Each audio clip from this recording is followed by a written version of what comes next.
ایران نے امریکہ کے 2 C-130 طیارے اور 2 بلیک ہاکس طیارے مار گرانے کا دعویٰ کیا۔ پاسداران انقلاب کے مطابق یہ طیارے اور ہیلی کاپٹر امریکی پائلٹ کو نکالنے کی کاوشوں میں شامل تھے۔ ایرانی میڈیا نے تباہ طیارے کی ویڈیو نشر کر دی ہے۔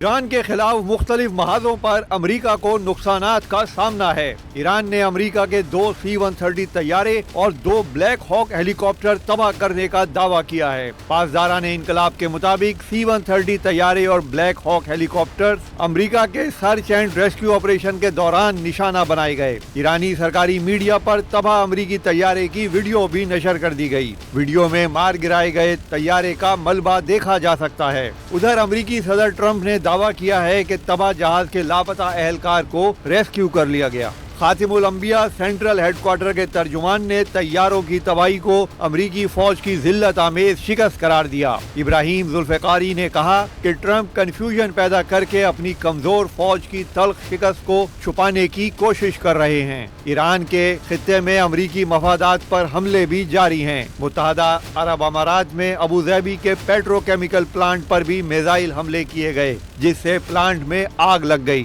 بحرین میں بھی پیٹرو کیمیکل پلانٹ پر ایران کے ڈرونز نے آگ لگا دی۔ بحرین کی وزارت دفاع نے کہا ہے کہ جنگ کے آغاز سے اب تک سینکڑوں ایرانی ڈرونز مار گرائے۔ ادھر کویت کی وزارت تیل، وزارت مالیات اور بجلی گھروں پر بھی ڈرون حملے ہوئے۔